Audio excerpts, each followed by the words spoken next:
the school incident. Tyler continued to test my patience in ways I never imagined. Beyond our dinner confrontations, there were incidents at school, forward bench, cutting class, talking back to teachers, getting detention. Each time the school called, I felt more helpless. Honestly, if Tyler had been my biological son, I might have grounded him until he was 30. But I wasn't his biological mom, and every time I thought about disciplining him, I heard his words. You're just going to leave too. How could I discipline someone who was already convinced I'd abandon him? He'd probably just think, see, stepmom showing her true colors. If I were her real kid, she wouldn't be this harsh. So I watched helplessly as this bright, sensitive kid spiraled, getting angrier and more self-destructive by the day. Then, one afternoon in early October, I got the call I'd been dreading. I was folding laundry in our apartment when my phone rang. Lincoln Park Middle School showed up on the caller ID. Mrs. Morrison, this is Principal Stevens. I'm afraid we have a serious situation with Tyler. He got into a physical altercation with another student. The other boy has a broken nose and possibly a fractured wrist. We need you to come to the school immediately. My hands went numb. I dropped the towel I was holding and grabbed my keys. When I arrived at the school, I was led to the principal's office. Tyler sat in a chair outside, his knuckles bruised and bleeding, his Bulls jersey torn at the collar.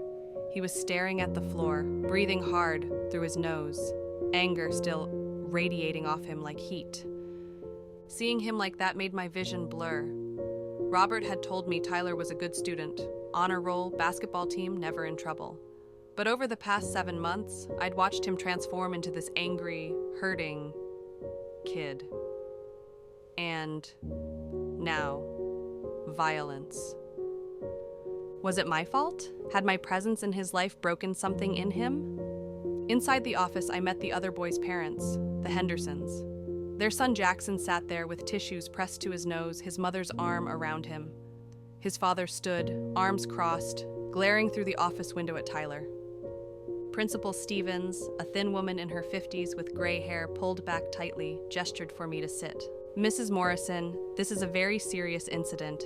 Jackson has a broken nose and we suspect a fractured wrist. We're waiting for his parents to take him to the ER for x-rays. I understand. I'm so sorry. Just expel me, Tyler's voice cut through from the hallway. He'd stood up and was at the door. Go ahead, expel me. Someone like me doesn't deserve to be here anyway. That's what everyone thinks, right? Tyler, sit down, Principal Stevens said firmly. No! Jackson's been saying it for weeks. His mom thinks it too. Poor Tyler. His mom abandoned him. Must be something wrong with him. Well, you're right. There is something wrong with me. So just kick me out. I stood up quickly. Tyler Morrison, that is enough. You do not talk to Principal Stevens that way and stop trying to get yourself expelled. Why do you even care? Tyler shouted at me. You don't know anything about what I'm going through. You don't... Before he could finish, I walked right up to him and slapped him across the face, hard. The room went silent. Tyler stared at me shocked, his hand going to his reddening cheek, and then I slapped him again. You want to know why I care? Because I'm your mother. Not some lady, not your dad's wife. I'm your mom. And I will not stand here and watch you destroy yourself. I will not watch you throw away your future because you're hurting. Now you march back into that office and apologize to Principal Stevens for your disrespect. Now! Tyler just stood there, frozen, staring at me like he'd never seen me before. That's when Mrs. Henderson spoke up, her voice dripping with contempt. Oh, so you're the stepmother. That explains a lot. Stepmother can't control the kid, lets him turn into a violent thug. Excuse me, I turned to face her. My Jackson told me all about Tyler. Mother abandoned him, father's never around. Now he's got a stepmother who clearly doesn't care enough to, Doesn't care? My voice rose. Lady, I have spent 7 months trying to reach this kid. 7 months of him refusing to eat my cooking, refusing to talk to me, treating me like I'm the enemy. Well, If you can't handle being a stepmother, maybe you shouldn't have married a man with kids. Handle it? Your son has been bullying mine, spreading rumors about his mother leaving, making fun of him every single day. And you're going to stand there and lecture me about parenting? My Jackson would never... Your Jackson is the reason Tyler snapped. He's been torturing Tyler about his mother for weeks. Tyler told me. Jackson kept saying Tyler's mother left because there was something wrong with him. What kind of cruel... How dare you? My son would never say such things. Tyler's lying to cover up the fact that he's violent. Your son needs to learn some compassion before he learns algebra, I shot back. What Tyler did was wrong. Violence is never the answer, but your son bullied him first. Mr. Henderson stepped forward. Now, listen here, lady. No, you listen. I will pay for your son's medical bills, every penny. But first, your son is going to apologize for months of bullying. First, he's going to admit what he did. Apology first, then compensation. Otherwise, you won't get a dime from me. You can't be serious.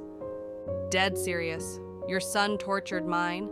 He gets to say he's sorry or this goes nowhere.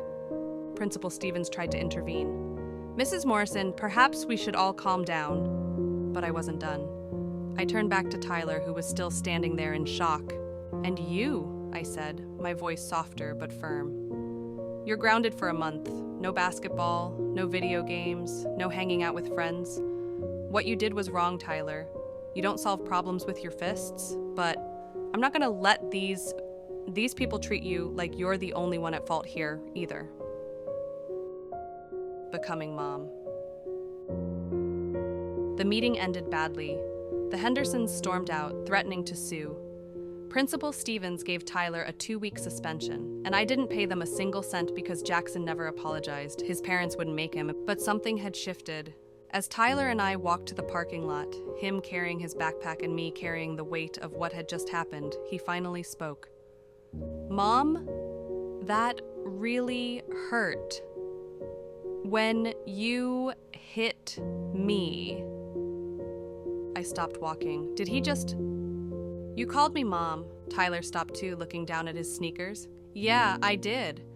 It had been 7 months since Robert and I got married.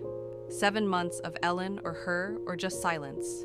And now, standing in the parking lot of Lincoln Park Middle School, my stepson had called me Mom. I felt tears streaming down my face and quickly turned away, pretending to look for my car keys.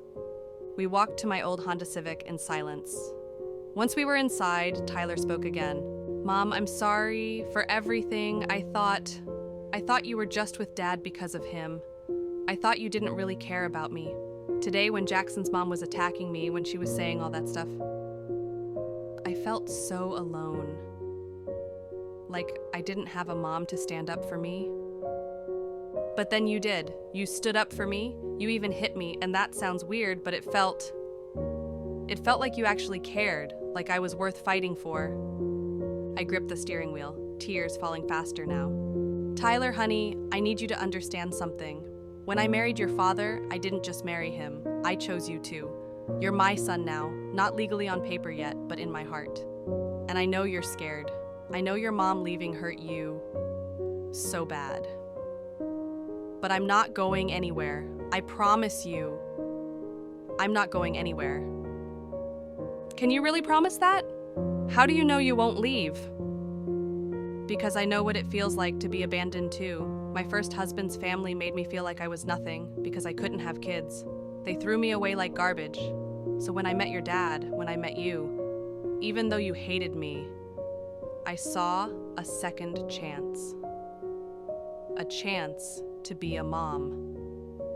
And I'm not giving that up, not for anything. Tyler was quiet for a long moment. Then, can we make a deal, Mom? Anything. Promise you'll never leave me, no matter what. I reached over and pulled him into a hug right there in the car. He was stiff at first, then his arms came around me and he sobbed into my shoulder like the 13-year-old kid he was, not the angry teenager he'd been pretending to be. I promise, Tyler, I'm your mom now, forever. That day, 7 months after I married Robert, the 3 of us finally became a real family. building our life. After that, my life became what I'd always dreamed of. Tyler started eating breakfast with me every morning before school. I packed his lunches, always with a note inside. At first, they were simple. Have a great day. Love. Mom. Later, they got sillier. Don't forget, you're awesome. Or, remember, mitochondria is the powerhouse of the cell, and you're the powerhouse of this family. He told me years later that he kept every single note in a shoebox under his bed. Dinner became our sacred time. Robert would get home from the construction site, Tyler from basketball practice, and I'd have dinner ready.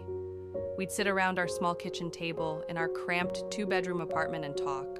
Really talk.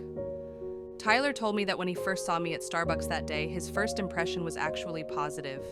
He said he could tell I was a warm person, that I had kind eyes, but that made opening his heart even scarier. He was terrified of depending on me, only to lose me, like he lost his mother. Learning that this 13-year-old had been carrying such heavy emotional calculations, trying to protect himself from more pain, absolutely broke my heart. The divorce between Robert and Tyler's mother, Michelle, their fighting, their inability to make it work, had wounded this child deeply, and Michelle leaving without even saying goodbye to Tyler had traumatized him. How was any of that Tyler's fault? If I could have erased all his painful memories and replaced them with good ones, I would have done it in a heartbeat. Tyler seemed to understand that, because we became not just mother and son, but friends. We'd go grocery shopping together, arguing playfully about which cereal to buy. We'd watch Bulls games and yell at the TV together. When he made honor roll again, I cried. When he made varsity basketball as a freshman, I was the loudest parent in the stands. But happiness, as they say, never lasts forever. Tragedy strikes. But happiness, as they say, never lasts forever. 3 years after Tyler and I finally became mother and son,